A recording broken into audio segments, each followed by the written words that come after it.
ആകാശവാണി കോഴിക്കോട്.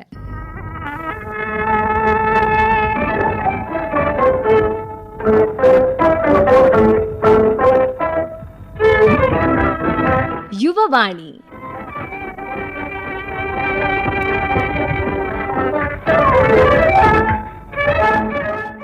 യുവവാണിയുടെ പ്രിയ സഹയാത്രികർക്ക് പുതിയൊരു എപ്പിസോഡിലേക്ക് സ്വാഗതം. ഇന്ന് കോഴിക്കോടിന്റെ അഭിമാനമായ ഒരു താരമാണ് എൻ്റെ കൂടെയുള്ളത്. പിന്നണി ഗായിക doctor Parvathy Jayadevan. Hello Parvathy. Hello, എന്തൊക്കെയാണ് വിശേഷങ്ങൾ? സുഖമായിട്ടിരിക്കുന്നോ? സുഖമായിട്ടിരിക്കുന്നു. ആദ്യമായിട്ട് തന്നെ ഈ ഒരു സാംസ്കാരിക തട്ടകത്തിന്റെ അഭിമാനമായി വളർന്നുകൊണ്ടിരിക്കുന്ന ഡോക്ടർ പാർവതി ജയദേവൻ ഞങ്ങളോടൊപ്പം ഇവിടെ എത്തിച്ചേർന്നതിനുള്ള സന്തോഷം അറിയിക്കുകയാണ്. എങ്ങനെയാണ് പാർവതി മ്യൂസിക് ഫീൽഡിലേക്ക് എത്തുന്നത്? അവിടെ നിന്ന് തന്നെ നമുക്ക് തുടങ്ങാം. ഓക്കെ, ഞാൻ പറഞ്ഞു കേട്ടതാണ്, ഏകദേശം ഒരു 3-3.5 വയസ്സിൽ ഞാൻ പാടാറുണ്ട് വീട്ടിൽ. ആദ്യമായിട്ട് ഇങ്ങനൊരു കഴിവ് നോട്ടീസ് ചെയ്തത് എങ്ങനെയാണെന്ന് വെച്ചാൽ, ഞാൻ LKG പഠിക്കുന്ന സമയത്ത് മലപ്പുറത്തൊരു കോമ്പറ്റീഷൻ ഉണ്ടായിരുന്നു, ഈ പ്രീ KG ലെവൽ സ്റ്റുഡൻസിന്. അങ്ങനെ എനിക്കൊന്ന് ഏകദേശം 100ഓളം പിള്ളേരുണ്ടായിരുന്നു. അപ്പോൾ അതിൽ ഞാൻ അന്ന് പാടിയത് വരമഞ്ഞളാടി എന്നുള്ള പാട്ടാണ്. അപ്പോൾ എനിക്കൊന്ന് ഒരുപാട് കുട്ടികൾ റൈം സോങ്സ് ഒക്കെയാണ് പാടിയത്. അപ്പോൾ ഞാൻ വരമഞ്ഞളാടി എന്നുള്ള പാട്ട് ഫുൾ സോങ് ഞാൻ പാടിയിരുന്നു. അന്ന് എനിക്ക് ഫസ്റ്റ് പ്രൈസ് കിട്ടി ഡിസ്ട്രിക്ട് ലെവലിൽ. അങ്ങനെയാണ് വീട്ടിലെല്ലാവരും ഐഡൻറ്റിഫൈ ചെയ്തത്, ഓക്കെ എന്തോ ഒരു കഴിവുണ്ട്. പിന്നെ അതിനുശേഷം സ്കൂളിലൊക്കെ പാടാറുണ്ട്. യുവജനോത്സവത്തിനൊക്കെ വളരെ ആക്റ്റീവ് ആയിരുന്നു. ഗാനമേള, ലളിതഗാനം എല്ലാം എല്ലാ വർഷവും പങ്കെടുക്കാറുണ്ട്. പിന്നെ 2009 സൂപ്പർ സ്റ്റാർ ജൂനിയർ എന്ന് പറഞ്ഞിട്ട് അമൃത TVയിലെ ഷോ, അത് ആക്ച്വലി 2007 ഞാൻ തന്നെ ഈ TV, അന്ന് ജോബ് കുര്യൻ, ജോബ് ചേട്ടൻ, സംഗീതേട്ടൻ, അവരൊക്കെ ഭയങ്കര ഒരു തരംഗമായിരുന്നു, നമുക്ക് ഭയങ്കര ഇൻസ്പിറേഷൻ ആയിരുന്നു. അപ്പൊ അവരെയൊക്കെ കണ്ടിട്ടാണ് എനിക്ക് ആ ഷോയിൽ പങ്കെടുക്കണമെന്ന് ഭയങ്കര ആഗ്രഹം ഉണ്ടായിരുന്നു. ഞാൻ ആക്ച്വലി അമ്മയോട് അച്ഛനോടും പറയാതെ ഞാൻ തന്നെ SMS എടുത്ത് അയച്ച് രജിസ്റ്റർ ചെയ്താണ് ഓഡിഷൻ ചെയ്തു എന്ന് പറഞ്ഞപ്പോൾ പിന്നെ അവർ ഫുൾ സപ്പോർട്ടായിരുന്നു. ഫസ്റ്റ് ടൈം എനിക്ക് കിട്ടിയില്ല, ഞാൻ ആക്ച്വലി വെയിറ്റ് ലിസ്റ്റഡ് ആയിരുന്നു. രണ്ടാമത്തെ പ്രാവശ്യം ഞാൻ വീണ്ടും 2009 പാർട്ടിസിപ്പേറ്റ് ചെയ്യാൻ തീരുമാനിച്ചിട്ട് പോയി. ആ ഷോ ഒരു കൊല്ലത്തോളം ഉണ്ടായിരുന്നു. ഞാൻ 9th സ്റ്റാൻഡേർഡിൽ പഠിക്കുമ്പോഴായിരുന്നു. അതിൽ ടൈറ്റിൽ വിന്നർ ആയിരുന്നു. എനിക്ക് പഠിക്കാനും ഭയങ്കര ഇഷ്ടമാണ്. ഈ അക്കാഡമിക്സും രണ്ടും കൂടെയാണ് എല്ലാ കാലത്തും കൊണ്ടുപോയിട്ടുള്ളത്. പിന്നെ അതിനുശേഷം കുറച്ച് പഠിത്തത്തിൽ കോൺസെൻട്രേറ്റ് ചെയ്തു. പിന്നെ ഒരു വർഷത്തിന് ശേഷം തമിഴ്നാട്ടിലെ വിജയ് TVയിൽ നമ്മുടെ യൂട്യൂബിലെ കുറേ സോങ്സ് ഒക്കെ കണ്ടിട്ട് ഒരു ഷോനെ വിളിച്ചു. അവരൊരു കോമ്പറ്റീഷൻ തന്നെയാണ്, റിയാലിറ്റി ഷോ തന്നെയാണ്. അതെങ്ങനെയാണെന്ന് വെച്ചാൽ 4 സൗത്ത് ഇന്ത്യൻ സ്റ്റേറ്റ്സിലെയും ഇതുപോലെ പോപ്പുലർ ആയിട്ടുള്ള സിംഗേഴ്സ്, ജൂനിയേഴ്സ്, അവരെല്ലാവരെയും കൊണ്ടുവന്നിട്ടൊരു ഷോ ഉണ്ടായിരുന്നു. അതിന് ശേഷം ചില പെർഫോമൻസ് ഒക്കെ നോട്ടീസ് ചെയ്ത് അങ്ങനെ ഞങ്ങൾ ചെന്നൈയിലേക്ക് മൂവ് ചെയ്തു. അവിടെ എയർടെൽ സൂപ്പർ സിംഗർ എന്ന് പറഞ്ഞിട്ടൊരു ഷോയിൽ പാർട്ടിസിപ്പേറ്റ് ചെയ്യാനുണ്ടായി. അത് ഞാൻ എൻ്റെ 12th സ്റ്റാൻഡേർഡ് കഴിഞ്ഞിട്ടാണ് അതിൽ പാർട്ടിസിപ്പേറ്റ്. അതിൽ one of the youngest contestants ഉണ്ടായിരുന്നു. അത് സീനിയർ ലെവൽ ഷോ ആയിരുന്നു. പിന്നെ അതിൽ ഒരുപാട് ഒരുപാട് എക്സ്പോഷർ ഉള്ള ഒരു ഷോ ആയിരുന്നു. നമ്മുടെ നാട്ടിലെ ഐഡിയ സ്റ്റാർ സിംഗർ ഒക്കെ പറയുന്ന പോലെ ലോകത്ത് എവിടെയൊക്കെ തമിഴന്മാരുണ്ടോ അവരെല്ലാം കാണുന്ന ഒരു ഷോ ആണ്. ഭയങ്കര ഒരു സ്നേഹമാണ് ആ ഷോയിൽ പാർട്ടിസിപ്പേറ്റ് ചെയ്തുകൊണ്ട്. നമ്മൾ എവിടെ പോയാലും നാട്ടിലേക്കാളും എനിക്ക് തോന്നുന്ന എല്ലാവരും പറയാറുണ്ട്, തമിഴ്നാട്ടിലാണ് പിന്നെയും കുറച്ചും കൂടെ എന്നെ എല്ലാവർക്കും അറിഞ്ഞത്, കണ്ടാലൊക്കെ തിരിച്ചറിയുന്നത്. അപ്പൊ ഈ ഒരു ഷോ കഴിഞ്ഞതിന് ശേഷം കുറെ ലൈവ് ഷോസ് ഇപ്പോൾ അറൗണ്ട് ദ വേൾഡ് ട്രാവൽ ചെയ്യാൻ പറ്റി. പിന്നെ പ്ലേ ബാക്കും ഈ പറഞ്ഞ പോലെ ആ ഷോ ഒരുപാട് മ്യൂസിക് ഡയറക്ടേഴ്സ് കാണുന്ന ഷോ ആണ്, ഇൻക്ലൂഡിങ് AR റഹ്മാൻ സർ. അങ്ങനെ ഒരുപാട് തമിഴിലും മലയാളത്തിലേക്ക് കുറേ ഓപ്പർച്യൂണിറ്റീസ് കിട്ടി പാടാനും. പിന്നെ അതിനുശേഷം ഞാൻ PhD ചെയ്യാൻ തീരുമാനിച്ചു 2018. ഞാൻ ചെയ്തത് BSc മാത്തമാറ്റിക്സും MSc അപ്ലൈഡ് മാത്തമാറ്റിക്സും ആയിരുന്നു. എൻ്റെ പേരൻസ് വളരെ സപ്പോർട്ടീവ് ആയിരുന്നു. അത്യാവശ്യം ആക്റ്റീവായിട്ട് പാട്ട് കൊണ്ടുനടക്കുന്ന സമയത്താണ് ഞാൻ പെട്ടെന്ന് ഇങ്ങനെ PhD ചെയ്യണമെന്ന് അങ്ങനെ ഒരു ഭയങ്കര ഒരു തീരുമാനമായിരുന്നു. അപ്പോൾ അവരത് കംപ്ലീറ്റ്ലി സപ്പോർട്ടീവ് ആയിരുന്നു. പഠിക്കുന്ന സമയത്ത് പഠിക്കുക എന്നുള്ള. കഴിഞ്ഞൊരു 5 വർഷമായിട്ട് ഞാൻ ഇന്ത്യൻ ഇൻസ്റ്റിറ്റ്യൂട്ട് ഓഫ് സയൻസ് ബാംഗ്ലൂരിൽ PhD സ്റ്റുഡൻ്റ് ആയിരുന്നു. ഇപ്പം ഞാൻ ഈ ജാനുവരിയിലാണ് ഫിനിഷ് ചെയ്തത്. വീണ്ടും തിരിച്ച് പാട്ടിലേക്ക് അങ്ങനെ ഡോക്ടർ പാർവതി ജയദേവനായിട്ട് വീണ്ടും പാട്ടിലോട്ടേക്ക് തിരിച്ചു വരുവാണ്. ഞാനത് എവിടെയായിരുന്നു തുടക്കം എന്നറിയാൻ വേണ്ടി മാത്രം ചോദിച്ചതായിരുന്നു. പാർവതിയുടെ ലൈഫ് മുഴുവനായിട്ട് ആ ഒരു ജേർണി കംപ്ലീറ്റ് ആയിട്ട് പറഞ്ഞു തന്നിരിക്കുകയാണ്. ശരി, അപ്പം വരമഞ്ഞളാടിയ രാവിൻ്റെ മാറിൽ എന്ന ഗാനം അത്രയും മനോഹരമായി പാടി വെച്ചിരിക്കുന്നതാണ്. ആ ഒരു പാട്ട് ഈ ഒരു കുഞ്ഞു പ്രായത്തിൽ 3-3.5 വയസ്സിൽ എടുത്ത് പാടാനുള്ള ധൈര്യം അന്ന് പാർവതിക്ക് ഉണ്ടായിരുന്നെങ്കിൽ തീർച്ചയായിട്ടും പാർവതിക്ക് സ്ട്രോങ് ആയിട്ടുള്ള ഒരു മ്യൂസിക്കൽ ബാക്ക്ഗ്രൗണ്ട് ഉണ്ട് എന്നാണ് ഞാൻ മനസ്സിലാക്കുന്നത്. അമ്മ കർണാട്ടിക് അത്യാവശ്യം കച്ചേരിയൊക്കെ ചെയ്തത്, മ്യൂസിക് പഠിച്ച ആളാണ്. അമ്മയുടെ എന്നാണ് എനിക്ക് പാട്ട് കിട്ടിയത്. അമ്മ കൈതപ്രം മാഷിന്റെ സ്റ്റുഡൻ്റ് ആയിരുന്നു കുറച്ചു കാലം. പിന്നെ അതിനുശേഷം അമ്മ ഇപ്പം ആയുർവേദിക് ഡോക്ടറാണ്. അപ്പോൾ BAMS ജോയിൻ ചെയ്ത സമയത്താണ് പിന്നെ പാട്ടങ്ങ് വിട്ടുപോയത്. അല്ലെങ്കിൽ ഇൻഫാക്ട് ഉജാലയുടെ പഴയ ആഡിന്റെ പാട്ട് പാടിയത് അമ്മയാണ്. തൂവെള്ള പൂക്കൾ തന്നെ, തൂവെള്ള പൂക്കൾ തന്നെ. അത് അമ്മയാണ്. അപ്പൊ അമ്മയെ കൂടെ നമ്മൾ ഇവിടെ കൊണ്ടുവരേണ്ടതായിരുന്നു.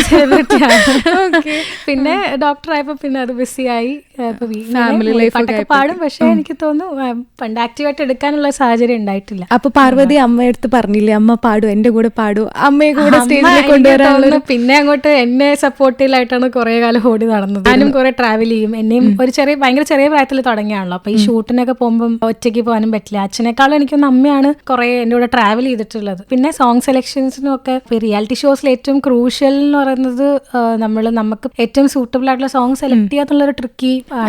എല്ലാവരും ടാലന്റഡ് ആണ്. നമ്മൾ റിയാലിറ്റി ഷോയിൽ പോകുമ്പോൾ അത് കുറെ ലക്ക് ഫാക്ടർ ഉണ്ട്, ഡിവിനിറ്റി ഉണ്ട്. അതിൽ ചില സമയത്ത് ചില സോങ്സ് നമുക്ക് അങ്ങ് ക്ലിക്ക് ആവും. പ്രത്യേകിച്ച് ഞാൻ ആ ഫസ്റ്റ് മലയാളം ഷോയിൽ പാർട്ടിസിപ്പേറ്റ് ചെയ്യുമ്പം അമ്മ ചെയ്തിട്ടുള്ള ഒരു ക്രൂഷ്യൽ റോൾ എന്ന് പറയുന്നത് എൻ്റെ വോയിസിന്റെ യുണീക്നെസ് കണ്ടുപിടിക്കുകയും അതിന് പറ്റിയ പാട്ടുകൾ. അപ്പം നമുക്ക് പെട്ടെന്ന് ഒരു ടെൻഡൻസി ഭയങ്കര ഒരു ചാലഞ്ചിങ് സോങ് എടുക്കണം ഒരു കോമ്പറ്റീഷന് പോകുമ്പോൾ. അങ്ങനെയല്ല. അപ്പം ഇപ്പോൾ അമ്മ പ്രത്യേകിച്ച് എന്നെ ഓർമ്മിപ്പിക്കുക, ഓക്കെ നിനക്കൊരു പ്രത്യേക ഒരു യുണീക്നെസ് ഉള്ളതാണ്, അതിന് ചേരുന്ന പാട്ടുകൾ എടുക്കുക, അത് 100% കൊടുക്കുക. അപ്പം അത് ഐഡന്റിഫൈ ചെയ്തത് അമ്മയാണ്. ഓക്കെ, അപ്പോൾ ഈ മ്യൂസിക് കരിയറിൽ അമ്മയാണ് ശരിക്കും പറഞ്ഞാൽ ബാക്ക് ബോൺ ആയിട്ട് നിന്നിട്ടുള്ളത്. അച്ഛനും മ്യൂസിക് സെൻസ് നല്ലോണം ഉണ്ട്. ഒരുപാട് കേൾക്കും പാട്ട്. ഇപ്പൊ ശ്രുതിയൊക്കെ തെറ്റിയാലും മനസ്സിലാവും. അങ്ങനെ സെൻസ് ഉള്ള ആളാണ്. ഇത്രയും പ്രഗത്ഭരായ അമ്മയുടെയും മോളുടെയും കൂടെ ജീവിക്കുമ്പോൾ പിന്നെ തീർച്ചയായിട്ടും അച്ഛൻ അത് മനസ്സിലാവണല്ലോ. സിബ്ലിങ്സ് ആരുള്ളത്? അനിയത്തിയാണുള്ള, പേര് പവിത്ര. അവള് BSc MSc ബയോടെക്നോളജി കഴിഞ്ഞ് ഇപ്പം ഇന്ത്യൻ ഇൻസ്റ്റിറ്റ്യൂട്ട് ഓഫ് സയൻസിൽ തന്നെ പ്രോജക്ട് അസിസ്റ്റന്റ് ആയിട്ട് വർക്ക് ചെയ്യാണ്. ഫസ്റ്റ് റിയാലിറ്റി ഷോ എന്ന് പറയുന്നത് 2010 പറഞ്ഞു. റിയാലിറ്റി ഷോയിൽ സെലക്ഷൻ കിട്ടിയപ്പം പാർവതിക്ക് എന്താ തോന്നിയത്? ചെറിയ പ്രായമാണ്, ഇത്രയും വലിയ വലിയ ജഡ്ജസ് ഒക്കെ ആയിരിക്കും മുന്നിൽ ഇരിക്കുന്നുണ്ടാവുക. ഞങ്ങളുടെ ഷോയില് M. ജയചന്ദ്രൻ സാർ ആയിരുന്നു മെയിൻ ജഡ്ജ്. പിന്നെ വിജയ് യേശുദാസ്, വിജയ് ചേട്ടൻ പിന്നെ നമ്മുടെ അടുത്ത് ഭയങ്കര കുറച്ചുകൂടെ യങ് ആയിരുന്നു ആ തുടങ്ങിയ സമയത്ത്. അപ്പം നമ്മളുടെ അടുത്ത് ഭയങ്കര പിള്ളേരുടെ അടുത്തൊക്കെ ഭയങ്കര കളിയും ചിരിയൊക്കെയാണ്. M. ജയചന്ദ്രൻ സാർ വളരെ സ്ട്രിക്റ്റ് ആയിട്ട് വളരെ സിൻസിയർ ആയിട്ട് കമന്റ്സ് പറയാം. നമ്മൾ ആക്ച്വലി ഇംപ്രൂവ് ചെയ്യണം. അപ്പോൾ ഭയങ്കര ഒരുപാട് ഇൻപുട്സ് തന്നിട്ടുണ്ട് സാറൊക്കെ. In terms of playback പാടുമ്പോഴും ലൈവ് പാടുമ്പോഴും കുറേ കറക്ഷൻസ് പറയും. അപ്പം പേടിയാണ്. പിന്നെ ഒരു തേർഡ് ജഡ്ജ് എല്ലാ റൗണ്ടിലും നമുക്ക് മാറി ഒരു ഗസ്റ്റ് പോലെ. അപ്പം ടെൻഷൻ തന്നെയാണ്. പിന്നെ നമുക്ക് റീടേക്സ് ഇല്ല, ലിറിക്സ് ഓർത്ത് വെക്കണം. അപ്പം ആ സമയത്തൊക്കെ ടെൻഷൻ തന്നെയാണ്. ഇത്രയും വലിയ ആൾക്കാരുടെ മുമ്പിൽ നിന്ന് ഒറ്റ ടേക്കിൽ പാടുക എന്ന് പറയുന്നത് ഭയങ്കര ടാസ്ക് തന്നെയാണ്.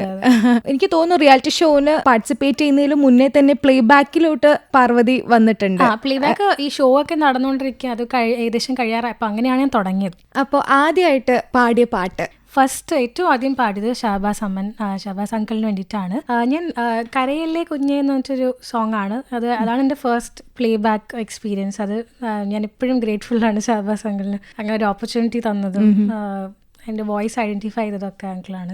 ഈ ഒരു പാട്ടും പിന്നെ ചിറകുകൾ ഞാൻ എന്ന് പറഞ്ഞിട്ടൊരു പാട്ട്, ഞാൻ സ്റ്റീവ് ലോപ്പസ്, ഈ 2 പാട്ടിലാണ് ഞാൻ പാടിയിട്ടുള്ളത്. ഈ പാട്ട് ഞാൻ 2 വരി പാടാം. ഓക്കെ. ചിറകുകൾ ഞാൻ നീ ദൂരമായി,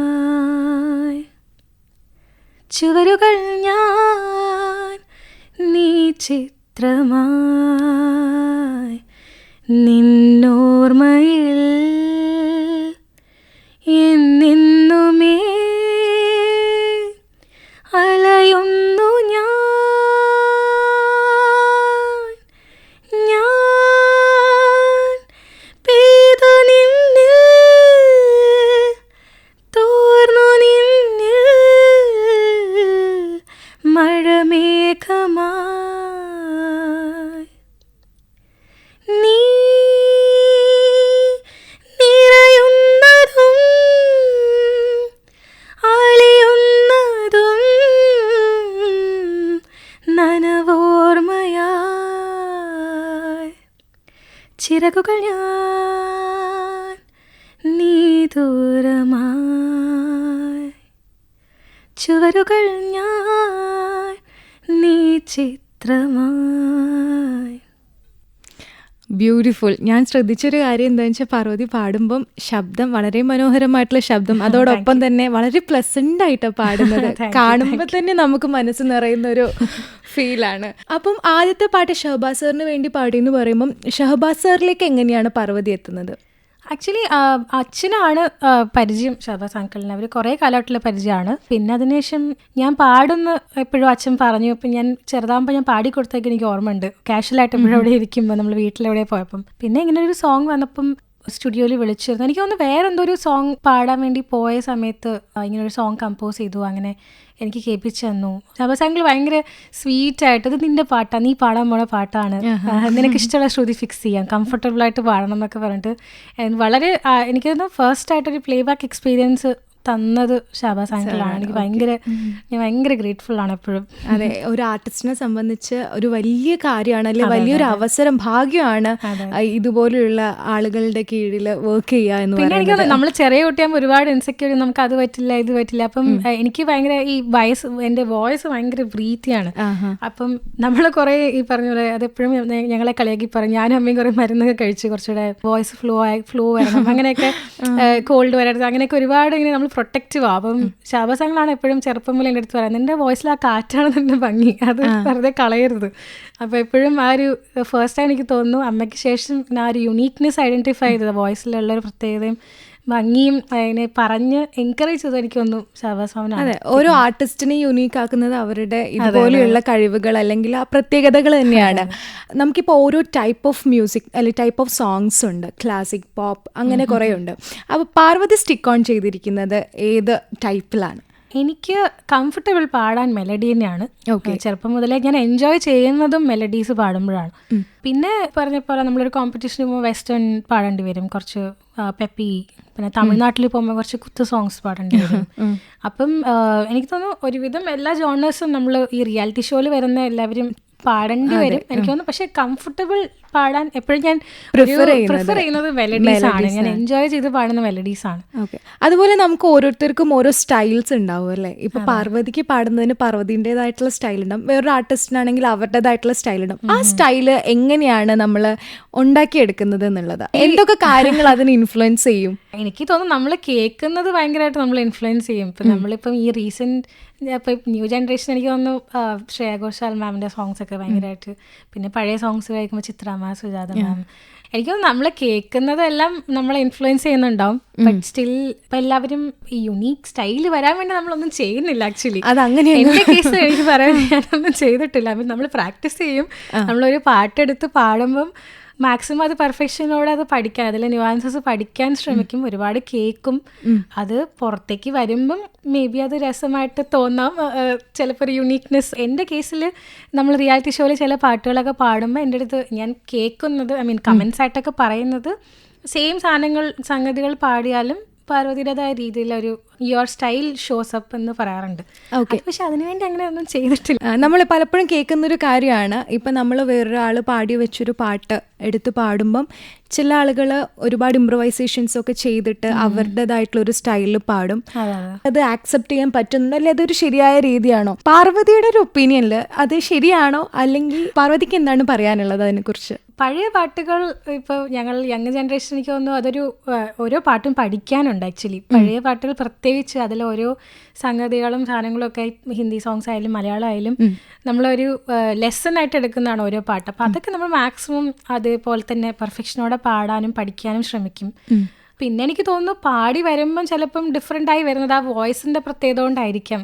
വേറൊരു സിംഗർ പാടുമ്പോൾ ചിലപ്പോൾ ദാസാറിന്റെ ആ ഒരു ഫീല് വരണമെന്നില്ലല്ലോ, അതുകൊണ്ടായിരിക്കും അത് ഡിഫറെൻ്റ് ആയിട്ട് തോന്നുന്നത്. പക്ഷേ ഇംപ്രവൈസ് ചെയ്യുന്നത് ഓരോരുത്തരുടെ ഇഷ്ടമാണ്. അത് ചെയ്യാൻ പറ്റുന്നത് ഭയങ്കര ബുദ്ധിമുട്ടുള്ള കാര്യം, എല്ലാവർക്കും ചെയ്യാൻ പറ്റുന്നത്. അപ്പം ചെയ്യുന്നവരെ ഞാൻ എപ്പോഴും അപ്രിഷിയേറ്റ് ചെയ്യും. എല്ലാവർക്കും പറ്റുന്ന ഒരു കാര്യമല്ലോ, അത് അത്രയും ക്രിയേറ്റീവ് ആയിട്ട് ഒരു സോങ് ഇംപ്രവൈസ് ചെയ്ത് പാടുക എന്ന് പറയുന്നത് ഞാൻ വളരെ അഡ്മയർ ചെയ്യുന്ന ഒരു കാര്യമാണ്. പക്ഷേ ഈ പറഞ്ഞ പോലെ ചില സോങ്സ് അതിൻ്റെ ഒരു ഭംഗിയോടെ, ചിലപ്പോൾ ചില പാട്ടുകൾ സംഗതി ഇല്ലാതെ പ്ലെയിൻ ആയിട്ട് കേൾക്കാനായിരിക്കും രസം. അങ്ങനത്തെ പാട്ടുകൾ അങ്ങനെ തന്നെ വിടാൻ അനുവദിക്കണം, ചില സോങ്സ് തോന്നാറുണ്ട്. അതല്ലാണ്ട് ഈ പറഞ്ഞ പോലെ ക്രിയേറ്റീവായിട്ട് ഇംപ്രവൈസ് ചെയ്യാൻ പറ്റുന്നവരെ എനിക്ക് എപ്പോഴും ഭയങ്കര റെസ്പെക്റ്റ് ആണ്.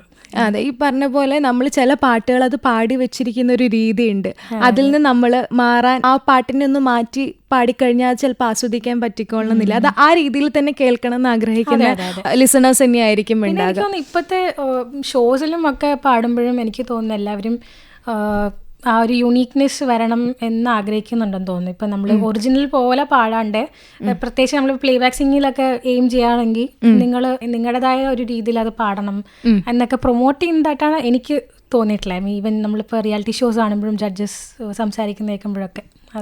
ഓക്കെ. ഇന്ന് വളർന്നു വരുന്ന ആർട്ടിസ്റ്റുകൾക്ക് അല്ലെങ്കിൽ പല കാരണങ്ങൾ കൊണ്ട് തൻ്റെ കഴിവുകൾ ഷോക്കേസ് ചെയ്യാൻ പറ്റാതെ വന്ന ആർട്ടിസ്റ്റുകൾക്ക് വലിയ പ്ലാറ്റ്ഫോം തുറന്നു കൊടുക്കുകയാണ്, അല്ലെങ്കിൽ വലിയ വലിയ ഓപ്പർച്യൂണിറ്റീസ് തുറന്നു കൊടുക്കുകയാണ് സോഷ്യൽ മീഡിയാസ്. ഇൻസ്റ്റഗ്രാം, ഫേസ്ബുക്ക് പോലുള്ള സോഷ്യൽ മീഡിയാസിലൂടെയൊക്കെ ഇന്ന് നമ്മൾ കണ്ടുകൊണ്ടിരിക്കുന്ന കലാകാരന്മാരുടെ എണ്ണം ഡേ ബൈ ഡേ കൂടിക്കൊണ്ടേയിരിക്കുകയാണ് അല്ലേ? ഒരുപാട് അവസരങ്ങൾ ഇതിലൂടെയൊക്കെ കിട്ടുന്നുണ്ടെങ്കിൽ കൂടിയും ഇപ്പോഴും ഒത്തിരി എഫേർട്ട് എടുത്തിട്ടും തൻ്റെ കഴിവിനെ ഒന്ന് ആളുകളുടെ മുന്നിലേക്ക് തുറന്നു കാണിക്കാൻ പറ്റാത്ത ആളുകൾ ഇപ്പോഴും ഉണ്ട് എന്ന് എനിക്ക് പലപ്പോഴും തോന്നിയിട്ടുണ്ട്. ആസ് എൻ ആർട്ടിസ്റ്റ് പാർവതിക്ക് അങ്ങനെ ഫീൽ ചെയ്തിട്ടുണ്ടോ? ഒരുപാട് പേര് ഒരുപാട് അവസരങ്ങൾ കിട്ടി പുറത്തോട്ടേക്ക് വരുന്നുണ്ടെങ്കിൽ പോലും എന്തൊക്കെയോ കാരണങ്ങൾ കൊണ്ട് ഇപ്പോഴും റെക്കഗ്നൈസ് ചെയ്യപ്പെടാത്ത കഴിവുകൾ നമുക്കിടയിൽ എവിടെയെങ്കിലുമൊക്കെ കുടുങ്ങിക്കിടക്കുന്നുണ്ട് എന്ന്. അതെപ്പോഴും ഉണ്ട്. അപ്പം അത് ഈവൻ ഇപ്പം എൻ്റെ കേസും ഞാൻ പറയാറുണ്ട്. ഇപ്പം നമ്മളിപ്പം ഓരോ അപ്രിസിയേഷനൊക്കെ കിട്ടും നമുക്ക്. ഇപ്പം ചില ഷോസിന് പോകുമ്പോൾ നമ്മൾ റെക്കഗ്നൈസ് ചെയ്യുന്നു. പക്ഷേ എനിക്ക് ഉറപ്പാണ് എന്നെക്കാളും ബെറ്റർ ഒരുപാട് സിംഗേഴ്സ് ഉണ്ടാവും. എനിക്ക് പാടാൻ പറ്റുന്ന എത്രയോ സിംഗേഴ്സ് ഉണ്ട്. പക്ഷെ അവർ പ്രോബബ്ലി ഒരു കറക്റ്റ് ഓപ്പർച്യൂണിറ്റി കിട്ടാത്തതുകൊണ്ടായിരിക്കും. ഇപ്പം ഞാനിപ്പോൾ ഈ വിജയ് ടി വിയിൽ ആ ഷോയിൽ വന്നത് ആ ഷോവിൻ്റെ പ്രത്യേകത കൂടെയാണ്. അവർ ഒരുപാട് എഫേർട്ട് എടുത്ത് ഓവർ ദ ഇയേഴ്സ് ഇത്രയും എന്താ പറയുക ഓഡിയൻസിനെ ഉണ്ടാക്കിയെടുത്ത ഷോ ആണ്. അപ്പോൾ അതിൽ കയറി കൂടുന്നത് എൻ്റെ എഫേർട്ടാണ്. ബട്ട് സ്റ്റിൽ നമ്മളത് കയറി കഴിഞ്ഞിട്ട് നമുക്ക് കിട്ടുന്ന ഓപ്പർച്യൂണിറ്റീസൊക്കെ ആ ഷോനും ഒരു ഹാഫ് ക്രെഡിറ്റ് ഉണ്ട്. ആ ഒരു പോപ്പുലാരിറ്റിയും എൻ്റെ പരിചയത്തിൽ തന്നെ എത്ര പേര് ഇപ്പം ഈ ഷോയിൽ വരാതെ വേറെ റിയാലിറ്റി ഷോയിൽ പോയവരുണ്ടാവും. ചിലപ്പോൾ അവരെ നമ്മൾ 3 പേരും കൂടെ ഒരുമിച്ച് പോകുമ്പോൾ അവർ ചിലപ്പോൾ റെക്കഗ്നൈസ് ചെയ്തില്ല എന്ന് വരും. പക്ഷെ അതുകൊണ്ട് അവർക്ക് കഴിവ് ഒരു തരി പോലും കുറയില്ല. പ്രോബ്ലി എന്നെക്കാളും കഴിവുള്ളവരായിരിക്കാം. എനിക്ക് പാടാൻ പറ്റാത്ത പാട്ടുകൾ അവർ പാടും, അവർക്ക് പാടാൻ പറ്റാത്ത ചിലപ്പോൾ എനിക്ക് പാടാൻ പറ്റും. അപ്പോൾ അങ്ങനെ യെസ് ഡെഫിനറ്റ്ലി ഉണ്ട്. ചിലപ്പോൾ അതൊരു കുറേ ലക്ക് ഫാക്ടേഴ്സ് ഉണ്ട്. നമുക്ക് കറക്റ്റ് ഓപ്പർച്യൂണിറ്റീസ് കിട്ടണം. ഇപ്പോൾ ഈവൻ ഇപ്പോൾ ഈ സോഷ്യൽ മീഡിയയിലും എനിക്ക് തോന്നുന്നു it takes lot of effort. ഇപ്പം നമ്മൾ കൺസിസ്റ്റൻ്റ് ആയിട്ട് വീഡിയോസ് പോസ്റ്റ് ചെയ്യുക എന്നെ കൊണ്ട് പറ്റാത്തൊരു പണിയാണ്. Very honest. ഞാൻ ശ്രമിക്കുന്നുണ്ട് മാക്സിമം എൻ്റെ പഠിത്തത്തിൻ്റെ PhD കിടക്ക്. അപ്പം അത് അങ്ങനെ ചെയ്യുന്നത് ഒരുപാട് എഫേർട്ട് എടുക്കുന്നുണ്ട്. അങ്ങനെ ചെയ്യുന്നവർക്കും അപ്രിസിയേഷൻ കിട്ടണം. ബട്ട് യെസ് അത് ചെയ്യാൻ പറ്റാത്ത സാഹചര്യം ഇല്ലാത്തവരും എത്രയോ നല്ല സിംഗേഴ്സ് ഉണ്ടാവുമായിരിക്കും. നമ്മൾ ചില ഗാനമേള ചില ഷോസിനൊക്കെ പോകുമ്പോൾ നമ്മൾ റാൻഡം ആയിട്ടൊരു സിംഗറിനെ കാണുമ്പോൾ എത്രയോ ടാലൻറ്റഡ് ആണ്. ചിലപ്പോൾ അത് പ്രോബ്ലി റൈറ്റ് ഓപ്പർച്യൂണിറ്റീസ് കിട്ടിയാൽ അവരും അടിപൊളിയായിട്ട് വരും. അതെ ഈ പറയുന്ന പോലെ ചില കാര്യങ്ങൾ ചില ഫാക്ടേഴ്സ് സ്റ്റിൽ നമുക്കത് ഷോ അപ്പ് ചെയ്യാൻ പറ്റാത്തത്. ഇപ്പം എത്ര സിനിമകൾക്ക് വേണ്ടി പാർവതി പാടിയിട്ടുണ്ട്? ഞാനൊരു അറൗണ്ട് 10 more than 10. ഒരു തമിഴിലും കുറച്ച് എല്ലാം കൂടെ കൂടി. ഓക്കെ. പ്രശസ്തി ആഗ്രഹിച്ചിട്ട് ഈ ഒരു ഫീൽഡിലേക്ക് വരുന്ന ആൾക്കാരുണ്ട്. ഏതെങ്കിലും രീതിയിൽ ഫെയിം ആയാൽ മതി, ആളുകൾ റെക്കഗ്നൈസ് ചെയ്താൽ മതി എന്ന് വിചാരിച്ചിട്ട് വരുന്ന ആൾക്കാരുണ്ട്. പക്ഷെ ഞാൻ പാർവതിയിൽ കണ്ടൊരു കാര്യം, അങ്ങനെ ഒത്തിരി അപ്പിയർ ചെയ്തിട്ടില്ല ഇൻ്റർവ്യൂസ് ആണെങ്കിലും. അങ്ങനെയൊന്നും അതിനോടുള്ള താല്പര്യക്കുറവാണോ? ആക്ച്വലി കോൺഷ്യസ് ആയിട്ട് ചെയ്യുന്നതല്ല കേട്ടോ. അത് എനിക്കിടയ്ക്ക് പഠിക്കുന്നതിൻ്റെ ഒരു ഭ്രാന്തുണ്ട്. ഞാൻ രണ്ടും ഈക്വലി എൻജോയ് ചെയ്യുന്ന ആളാണ്. അത് ഇപ്പം എൻ്റെ പാരൻസ് പ്രഷർ ചെയ്തിട്ടൊന്നും അല്ല. എനിക്ക് സ്കൂളിൽ കുറച്ച് കാലം ഒരു 10th വരെ എനിക്ക് അത്ര പഠിക്കാൻ ഇൻട്രസ്റ്റ് ഉണ്ടായിരുന്നില്ല. പിന്നെ ഇടയ്ക്ക് പാടും, ഇടയ്ക്ക് പഠിക്കും. അങ്ങനെ യുവജനോത്സവത്തിൽ ആക്റ്റീവായിരുന്നു. പിന്നെ എനിക്കൊന്ന് 11th സ്റ്റാൻഡേർഡ് മുതലാണ് പഠിക്കാൻ കുറച്ചും കൂടെ ഇൻട്രസ്റ്റ് തോന്നിയത് സയൻസിലൊക്കെ. അപ്പം കുറച്ച് പാടും. പിന്നെ പഠിക്കാൻ തുടങ്ങിക്കഴിഞ്ഞാൽ ഇൻഫാക്ട് 12th ബോർഡ് എക്സാമിന് ഞാനൊരു കൊല്ലം ഭയങ്കരമായിട്ടിരുന്ന് പഠിച്ചു. 12th കഴിഞ്ഞിട്ട് ആക്ച്വലി അമ്മ എന്നെ ഇങ്ങനെ വിളിച്ചിരുത്തിയിട്ട് ഓർമ്മിപ്പിച്ച് എനിക്ക് ഇപ്പോൾ ഓർമ്മയുണ്ട്, നീ പാട്ട് പാടുന്നു, എനിക്ക് ഓർമ്മയുണ്ടോ? ശരിയാണല്ലോ. അങ്ങനെ എനിക്ക് ഒരു സൈക്ലിക്കായിട്ട് ചിലപ്പോൾ പറ്റാറുണ്ട്. ഞാൻ ഈ സോഷ്യൽ മീഡിയയിൽ നിന്നൊക്കെ ചിലപ്പോൾ പോകുന്നത് അങ്ങനെ കോൺഷ്യസ് ആയിട്ട് പോകുന്നതല്ല. ചിലപ്പോൾ അങ്ങ് പഠിച്ചു തുടങ്ങും. അല്ലെങ്കിൽ എന്തെങ്കിലും ഒരു വർക്ക് വരുമ്പം ഞാൻ 100% അവിടെയും കൊടുക്കണം എന്ന് വിചാരിച്ചിട്ട് അങ്ങനെ പോകുന്നതാണ്. അപ്പം അതുവഴി ഒരുപാട് ഓപ്പർച്യൂണിറ്റീസ് മിസ്സായിട്ടുണ്ട്. പ്ലേ ബാക്ക് സിംഗ് നമ്മൾ റെക്കോർഡിങ്സ് മിസ് ചെയ്യാതെ മാക്സിമം നോക്കിയിട്ടുണ്ട്. പക്ഷേ ഈ പറഞ്ഞ പോലെ എന്നെ അറിയുന്നത് ചെന്നൈയിലാണ്. പിന്നെ ഈ റെക്കോർഡിങ്സും വളരെ സ്പോണ്ടേനിയസ് ആയിട്ട് നടക്കുന്നതാണല്ലോ. ഇപ്പം ഞാനില്ലെങ്കിൽ എന്നെ റീപ്ലേസ് ചെയ്യാൻ ഒരുപാട് ആൾക്കാരുണ്ട്. അപ്പം നമ്മളിപ്പം PhD ഒക്കെ ആയിട്ട് ബാംഗ്ലൂരായിരുന്നു. അപ്പം അതുവഴി ഒരുപാട് ഓപ്പർച്യൂണിറ്റീസ് മിസ് ചെയ്തിട്ടുണ്ട്. സ്പെഷ്യലി ഇപ്പം നമ്മൾ ഇൻ്റർനാഷണൽ ഷോസ് ഇപ്പം നമ്മൾ ഈ തമിഴ് സംഘം പോലത്തെ അവർ ഇൻവൈറ്റ് ചെയ്യുമ്പോൾ ചിലപ്പോൾ എനിക്ക് ഞാൻ പഠിക്കുകയും കൂടെ ചെയ്യുന്നതുകൊണ്ട് എനിക്ക് ഒരു 1 whole month ഒന്നും ഇപ്പോൾ ഒരു US ടൂറാണ് അങ്ങനെ ഒക്കെ പറഞ്ഞു കഴിഞ്ഞാൽ പോകാൻ പറ്റിയിട്ടില്ല. അങ്ങനെ ഒരുപാട് മിസ്സായിട്ടുണ്ട്. പക്ഷേ ഞാൻ റിഗ്രറ്റ് ചെയ്യുന്നില്ല. ഞാൻ ഇപ്പുറത്ത് പഠിക്കുകയും ചെയ്തുകൊണ്ട് അതൊരു ആ ഒരു ബാലൻസ് ചെയ്ത് പോകാൻ പറ്റുന്നത്. ബാലൻസ് ഇല്ലെങ്കിൽ എനിക്ക് ഭയങ്കര സ്ട്രെസ്ഫുൾ ആണ്. ഞാനത് ഐഡന്റിഫൈ ചെയ്ത് വളരെ അടുത്താണ്. ഏതെങ്കിലും ഒന്ന് മാത്രം ചെയ്യുമ്പോൾ ഭയങ്കര ടെൻഷനാണ്. ആണോ? സാധാരണ എല്ലാവരും ഏതെങ്കിലും ഒരു കാര്യത്തിൽ സ്റ്റിക്ക് ചെയ്ത് നിൽക്കും, വേറെ ടെൻഷൻസ് ഒന്നും എടുക്കാൻ താല്പര്യപ്പെടില്ല. നേരെ തിരിച്ചാണ് പാർവതിയുടെ. എനിക്കൊന്നും ആ ഒരു ബോറടിയില്ലായിരിക്കും ചിലപ്പം രണ്ടും കൂടെ ചെയ്യുമ്പം. ഈ പറഞ്ഞ പോലെ കുറേ ഷോസ് ഒക്കെ ചെയ്ത് വന്നിട്ട് ഞാൻ മാത്സാണ് പഠിച്ചത്. അപ്പം എനിക്ക് മാത്സ് ഞാൻ ഇഷ്ടമായിരുന്നു. അങ്ങനെ ഒരു പണിയായിട്ട് തോന്നിയിട്ടില്ല. കുറേ എക്സാംസ് ഒക്കെ എഴുതും. പിന്നെ അതൊക്കെ കഴിഞ്ഞ് വെക്കേഷൻ ആകുമ്പോൾ ഞാൻ കുറേ ഷോസ് ഒക്കെ ചെയ്യും, കുറേ റെക്കോർഡിങ്സും. അങ്ങനെ രസമാണ്. ശരിക്കും ഒരു ആർട്ടിസ്റ്റ് എന്ന് പറഞ്ഞാൽ മൾട്ടി ടാലന്റഡ് ആയിട്ടുള്ള ഒരു പേഴ്സണാലിറ്റി തന്നെ ആയിരിക്കും. പറഞ്ഞു കേട്ടിട്ടുണ്ട് ഒരു ആർട്ടിസ്റ്റ് എപ്പോഴും ജയിച്ചു എന്ന് പറയുന്നത് അവരുടെ പേഴ്സണൽ ലൈഫിലും കൂടെ ഈ ഒരു ബാലൻസ് കൊണ്ടുവരുമ്പോഴാണെന്ന്. ഇപ്പം പാർവതി ആണെങ്കിൽ പാർവതി PhD ചെയ്ത് കഴിഞ്ഞു, അതിനിടെ കല്യാണം കഴിച്ചിട്ടുണ്ട് അല്ലേ, ഫാമിലി ലൈഫ് നോക്കുന്നുണ്ട്. അത് കൃത്യമായിട്ട് ഈ പറയുന്ന പോലെ എപ്പോഴും ബാലൻസ് ചെയ്ത് പോകാൻ പറ്റുന്നുണ്ട് അല്ലേ? അതെ അതെ, അതെന്നാണ് എൻ്റെ വിശ്വാസം. കാരണം ഒരു ആർട്ടിസ്റ്റിനാണ് അവരുടെ ജീവിതം ഏറ്റവും മനോഹരമായിട്ട് ഹാൻഡിൽ ചെയ്ത് പോകാൻ പറ്റുക എന്ന് ഞാൻ കേട്ടു. എപ്പോഴും ഞാൻ വേറൊരു ആർട്ടിസ്റ്റിനെ കാണുമ്പം ചിന്തിക്കുന്ന കാര്യം അതാണ്, ഇവരെങ്ങനെയായിരിക്കും അവരുടെ ഫാമിലി ലൈഫും കൂടെ. എല്ലാം വേണമല്ലോ നമുക്ക്, ഏതെങ്കിലും ഒന്ന് മാത്രം പോരെ, എല്ലാം ചെയ്യുന്നതിലാണ് നമ്മളുടെ മിടുക്ക് എന്ന് ഞാൻ എപ്പോഴും വിചാരിക്കാറുണ്ട്. അപ്പൊ ഹസ്ബൻഡ് എന്താ ചെയ്യുന്നത്? ഹസ്ബൻഡിന്റെ പേര് അർജുൻ. ഞങ്ങള് IISc PhD ചെയ്യുമ്പോൾ മീറ്റ് ചെയ്തതാണ്. നമ്മൾ വേറെ ഡിപ്പാർട്ട്മെന്റ്സ് ആയിരുന്നു, വർക്ക് ഡിഫറെന്റ് ആണ്. PhDയുടെ നമ്മളൊരു കോഴ്സ് വർക്കിലാണ് മീറ്റ് ചെയ്തത്. അർജുൻ തിരുവനന്തപുരത്ത് കഴക്കൂട്ടത്താണ് വീട്. അർജുൻ്റെ അച്ഛൻ, അമ്മ, അനീത്തി കുട്ടിയുണ്ട്.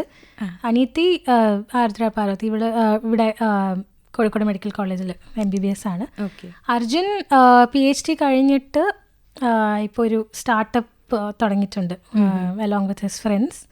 അപ്പോൾ അവരൊരു 4-5 പേര് കൂടിയിട്ട് റോബോട്ടിക്സ്, കുറച്ച് ഇൻഡസ്ട്രിയൽ പ്രോഡക്ട്സ് അങ്ങനെ കോലാപ്പൂർ മഹാരാഷ്ട്രയിലാണുള്ളത്. ഞാനും അവിടെയാണ്. ഞാനിപ്പോൾ ഇടയ്ക്ക് ഏതെങ്കിലും പരിപാടിയൊക്കെ വരുമ്പോൾ ബാംഗ്ലൂർ നാട്ടിൽ അങ്ങനെ ചെയ്തിരിക്കാം. ഓക്കെ.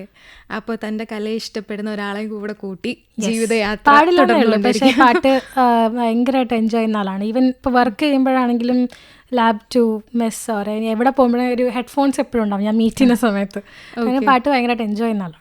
അപ്പോൾ ഈ പ്രോഗ്രാംസ് ഒക്കെ വരുമ്പോൾ പൊയ്ക്കോ പാടിക്കോ എന്ന് പറയോ? അയ്യോ, കൂടുതൽ പാടണം എന്ന് പറയുന്നത്. ഞാൻ ഇടയ്ക്ക് ഈ പറഞ്ഞ പോലെ അമ്മ എന്താണോ ചെയ്തിരുന്നത് അത് ഇപ്പം അർജുനാണ് ചെയ്യുന്നത്.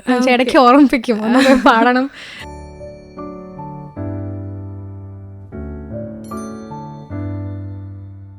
പിന്നണി ഗായിക ഡോക്ടർ പാർവതി ജയദേവനുമായുള്ള അഭിമുഖ സംഭാഷണത്തിന്റെ ആദ്യ ഭാഗമാണ് നിങ്ങൾ ഇതുവരെ കേട്ടത്. രണ്ടാം ഭാഗം ഇനി വെള്ളിയാഴ്ച വൈകിട്ട് 7:35. ഇതോടുകൂടി ഇന്നത്തെ യുവവാണി ഇവിടെ സമാപിക്കുന്നു. അവതരണം ഗോപിക.